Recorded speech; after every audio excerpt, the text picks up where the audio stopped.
తీసుకోవాలా? మరి ఆయన కామెంట్స్‌ని ఏ విధంగా చూడొచ్చు? అండ్ ఇంకోటేంటంటే సార్ ఇవాళ సీఐడీ వాళ్ళకి కూడా కోర్ట్ ఆయనకు కస్టడీకి ఇచ్చేసారు. మరి ఏం జరుగుతుంది పోసాని విషయంలో? మరి ఎప్పుడు బయటకొచ్చే అవకాశం ఉంది? మరి మీరేం చెప్తారు సార్ ఆయన ఆరోపణ?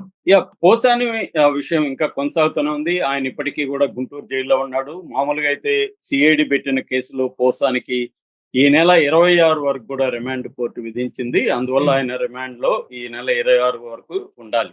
ఎందుకంటే మిగతా కేసుల్లో చాలా కేసుల్లో పోసానికి బెయిల్ వచ్చింది. దాదాపు 30 కంప్లెయింట్లు పోసాని మీద ఉన్నాయి. దాదాపు 18 కేసుల్లో ఆయనకి బెయిల్ వచ్చింది. బట్ కొత్త కేసులు ఆయన మీద పెడుతూనే ఉన్నారు. ప్రెజెంట్ అయితే ఆయన సిఐడి కేసులో ఆయన బెయిల్ జైల్లో ఉన్నాడు. సిఐడి ఏందంటే ఒక ప్రెస్ మీట్‌లో పవన్ కళ్యాణ్‌ని, లోకేష్‌ని వీళ్ళని పోసాని విమర్శించారు.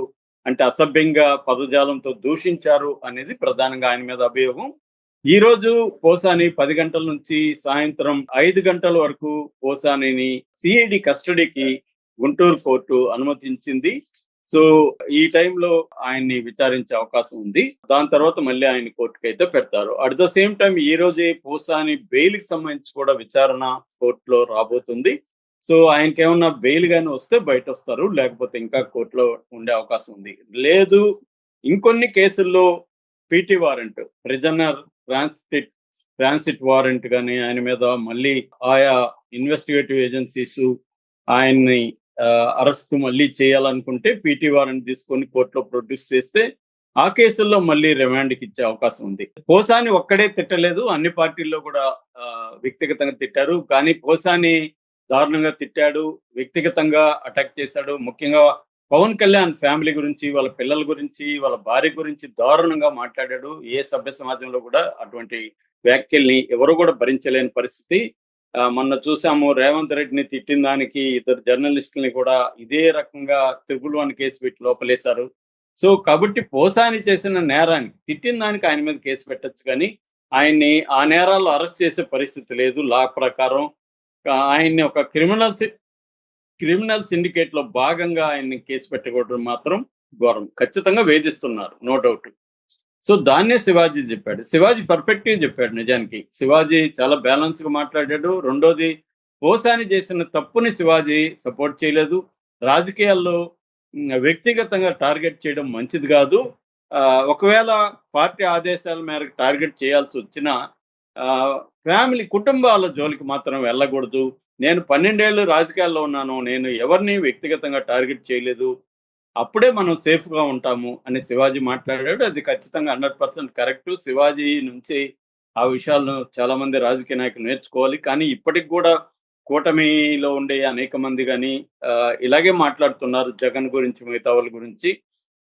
సో, ఇప్పటికి గూడా దారుణంగా జగన్ ఫోటోల్ని దారుణంగా మార్చేసి అత్యంత క్రూయల్‌గా ఈవెన్ మెయిన్ స్ట్రీమ్ ఛానెల్లే గావచ్చు, 5 గావచ్చు ఇలాంటి ఛానెల్లే దారుణంగా ప్రొజెక్ట్ చేస్తున్నాయి. సో, ఈ ట్రెండ్ మారాలి. శివాజీ చెప్పింది కరెక్టు. పోసాని తప్పు చేశాడు. కాకపోతే ఆ తప్పుకు తగిన శిక్ష కాకుండా వేధిస్తున్నారు అనేది ఇప్పుడు ఆయన చెప్పాడు. మెల్లమెల్లగా ఇండస్ట్రీలో పోసాని మీద సింపతి అనేదైతే పెరుగుతుంది. ఆయన్ని ఇంత దారుణంగా వేధించడం కరెక్ట్ కాదు. ఆయన తప్పు చేసుండొచ్చు, మాట్లాడుండొచ్చు. దానికి కేసు పెట్టొచ్చు గానీ, ఇట్లా చేయాలంటే అందరిని కూడా చేయాలి గదా! అట్లనుకున్నప్పుడు తెలుగుదేశంలో బోలెడు మందున్నారు. తెలుగుదేశంలో ఉండి తిట్టిన వాళ్ళకేమో పదవులిచ్చారు. స్పీకరు, డిప్యూటీ స్పీకర్ పదవులు లాంటివి. చాలా మందికి పదవులొచ్చాయి. మీరు ఎంత వాళ్ళతో కొట్లాడితే ఎన్ని కేసులు పెట్టించుకుంటే నేను అన్ని పదవులిస్తానని లోకేష్ చెప్పాడు. మరి పై స్థాయిలోనే వాళ్ళే ప్రోత్సహించారు హింసని గాని దాన్ని. మరి వీళ్ళేమో న్యాయంగా ఉన్నట్టు వైసీపీ వాళ్ళ మాత్రమే ఇట్లా ఘోరంగా ఉన్నట్టు చెప్తున్నారు. రాజకీయాలు ఓవరాల్‌గానే దిగజారిపోయినాయి. దీంట్లో డిగ్రీస్‌లో కంపారిజన్‌లో చేసినప్పుడు డిగ్రీస్‌లో ఎక్కువ తక్కువలు ఉండొచ్చు కానీ, ఎసెన్స్‌లో మాత్రం అందరూ గూడా వ్యక్తిగత దాడులు చేయని రాజకీయ పార్టీ లేదు. వాళ్ళు ప్రోత్సహిస్తున్నారు. జగన్ గూడా ఇదే పనిగా కొంతమందిని పెట్టి ప్రోత్సహించి అతి దారుణంగా చేయించాడు. ఇప్పుడు చంద్రబాబు అదే పని చేశాడు. లోకేష్ అదే పని చేశాడు. పవన్ కళ్యాణ్ ఎప్పుడు గూడా వాళ్ళని ఖండించనే లేదు. పవన్ కళ్యాణ్ అయితే ఇంకా దారుణం.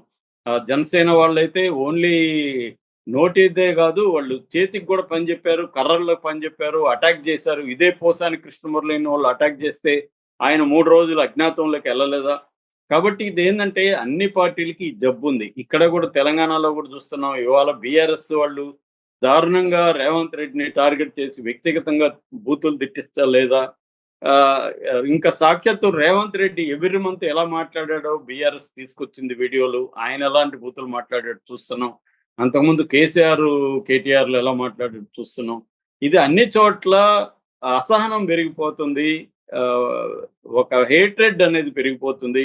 ఇంకా బీజేపీ మతతత్వవాదులైతే మన ఛానెల్‌లో కూడా కామెంట్ ఎలా పెడుతుంటారో చూస్తున్నాం మన వీడియోల కింద. సో, అందరిలో కూడా ఈ వాళ్ళ మీద అంతా కేసులు పెడితే కొన్ని వేల మంది మీద పెట్టాలి నిజానికి.